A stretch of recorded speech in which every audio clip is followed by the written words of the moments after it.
ছাত্র সমাজ তারা আন্দোলন শুরু করেছিল চাকরিতে কোটা সংস্কারের জন্য। তাদের কোনো চিন্তাই ছিল না সরকার পরিবর্তনের জন্য।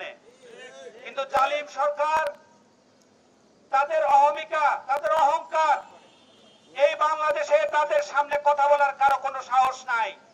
এই অহংকার থেকে তারা এই ছাত্র জনতার এই স্বাভাবিক দাবিকে নস্যাৎ করতে গিয়ে আজকে বাংলার এই জমিন থেকে তারা নিঃশেষ হয়ে গেছে। ভবিষ্যতেও এই অন্যায়, ভবিষ্যতে কোন সরকারেও যদি এই অন্যায় এবং জুলুমের ক্ষেত্রে বাড়াবাড়ি করে, তাহলে আল্লাহর পক্ষ থেকে এই এদের ব্যাপারে যে শাস্তি এসেছে তাদের ব্যাপারেও শাস্তি আসবে। সম্মানিত ভাইরা, আপনারা দেখেছেন অত্যন্ত সংক্ষিপ্ত সময়ে মাত্র 14-15 দিনের মাথায় এই সরকারকে আল্লাহ সুবহানাহু ওয়া তাআলা এই বাংলাদেশ থেকে মুছে দিয়েছে। নির্লজ্জের মতো তার নেতা কর্মীদেরকে দেশে রেখে সে চোরের মতো পালিয়ে গেছে। মাওলানা দেলাওয়ার হোসেন সাঈদী সাহেব বলেছিলেন, এমন একটা সময় আসবে ইন্দুরের গর্ত খুঁজে পাবে না বাংলাদেশ। আজকে সেটাই ঘটেছে, আমরা দেখতে পেয়েছি। প্রিয় ভাইরা, ছাত্র জনতার এই শাহাদাতকে নস্যাৎ করে দিতে চায় কিছু গোষ্ঠী চায় এই স্বাধীনতা যাতে অরক্ষিত থাকে। তাদের প্রেতাত্মারা এখনো রয়েছে। আমরা তাদেরকে মানুষের চিহ্ন দেখার কারণে আমরা বুঝতে পারি না। তারা খাপনি মেরে বসে থাকে, রাতের বেলা বের হয় মানুষদেরকে ডাকাতের ভয় দেখায়। আমরা যদি ঐক্যবদ্ধ থাকি, কোন শয়তান, কোন দুষ্কৃতিকারী বাংলাদেশের কোথাও কোনো অবস্থান থাকতে পারবে না। এই জন্য প্রিয় ভাইরা, আমাদের ঐক্যবদ্ধ থাকতে হবে, সাহসিকতার সাথে থাকতে হবে। বাংলাদেশ জামাত ইসলামকে অনেক আগ থেকে তারা চেয়েছিল জমিন থেকে নিঃশেষ করে দেওয়ার জন্য। তারা আমাদের নেতৃবৃন্দকে নির্দয়ভাবে বিচারিকতার মাধ্যমে তারা ফাঁসিতে ঝুলেছে। আমরা এই সকল বিচারিক হত্যার বিচার চাই। আমরা অবশ্যই এই বিচার কার্যক্রম, যে বিচারপতিরা ছিল, যে অন্যায় সাক্ষী ছিল, আমাদের যে সকল দায়িত্বশীলদেরকে অন্যায়ভাবে ফাঁসিতে ঝুলিয়েছে, আমি তাদের এই প্রত্যেকের বিচারের দাবি জানাচ্ছি। প্রিয় ভাইরা, আপনারা জানেন আমাদের কিছু লিফলেট এখন আছে।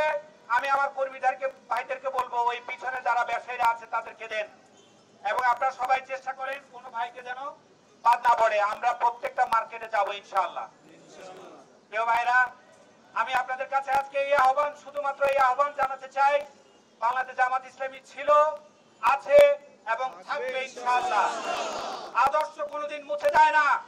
আমাকে হত্যা করতে পারে, আমার কর্মীদেরকে হত্যা করতে পারে, কিন্তু আল্লাহর কোরআনের আইন কোনোদিন মিথ্যা হবে না। আমরা চলে গেলে আমাদের পরবর্তী প্রজন্ম কোরআনের এই পতাকা নিয়ে আপনাদের কাছে আসবে। দুনিয়ার জমিনতে ইসলাম এবং আল কোরআনকে মুছে দেওয়া সম্ভব নয়। এর শিকড় মাটির গভীরে অবস্থান করছে। যারা ইসলামী আন্দোলনের ব্যাপারে ষড়যন্ত্র করেছে, এই সরকার যেভাবে নিশ্চিহ্ন হয়ে গেছে, এর আগেও আমরা জানি ওনার পিতার ক্ষেত্রে একই ঘটনা ঘটেছে। ওনার পিতাও তারা বাংলাদেশের এই জমিন থেকে ধর্মভিত্তিক রাজনীতিকে তারা নিষিদ্ধ করেছিল। আল্লাহ সুবহানাহু ওয়া তাআলা তার নিজস্ব ব্যবস্থাপনায় তাকেও নিশ্চিহ্ন করে দেওয়া হয়েছে। এই সরকারও ঠিক একই কাজে হাত দিয়েছিল। আপনারা দেখেছেন, সে দীর্ঘদিন অপেক্ষা করেছে যে জামাত ইসলামকে নিষিদ্ধ করবে। এই নিষিদ্ধ করার মাত্র 5 দিনের মাথায় এই সরকার বাংলাদেশ ছেড়ে পালিয়ে যেতে হয়েছে। প্রিয়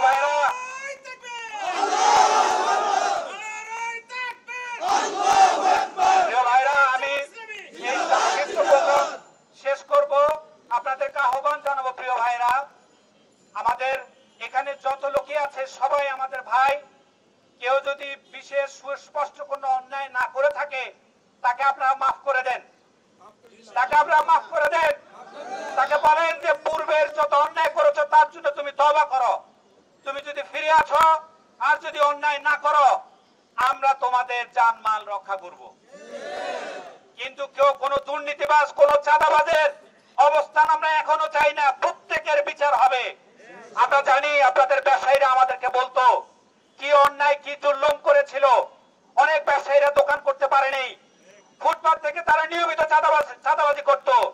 এখনো যদি কোনো চাঁদাবাজি করে থাকে, আপনারা যদি ভয়ে আতঙ্কে বলতে না পারেন, আমরা একটা নাম্বার দিয়েছি আমাদের লিফলেটে, সেখানে যোগাযোগ করবেন। আইন শৃঙ্খলা রক্ষাকারী বাহিনী, আর্মি, তাদের সাথে আমাদের কথা হয়েছে, তারা সরাসরি এসে তাদের সহযোগিতায় আমরা আইন কেউ হাতে তুলব না। আমি সবাইকে অনুরোধ করব, কোন ব্যক্তি আইন হাতে তুলবেন না। আইন শৃঙ্খলা রক্ষাকারী বাহিনী আছে। সাধারণ ছাত্র জনতা যে নতুন সরকার শপথ নিয়েছে, আমরা বিশ্বাস করি তারা প্রত্যেকটা জুলুম, অন্যায়, চাঁদাবাজ, এই দুষ্কৃতিকারীদের বিরুদ্ধে ব্যবস্থা নিবে ইনশাআল্লাহ। আমরা সবাই তাদেরকে সহযোগিতা করব। কোন চাঁদাবাজিকে ঠাঁই দিবেন না। আমরা যদি সবাই ঐক্যবদ্ধ থাকি, কারো কোনো সাহস নাই এখান থেকে কোনো চাঁদাবাজি করতে, কোনো টেন্ডারবাজি করতে। আমি ভবিষ্যতে সকল কর্মসূচিতে সাধারণ জনতাকে, সাথীদেরকে নিয়ে আমরা যে কোনো চক্রান্ত আমরা নস্যাৎ করবো ইনশাআল্লাহ।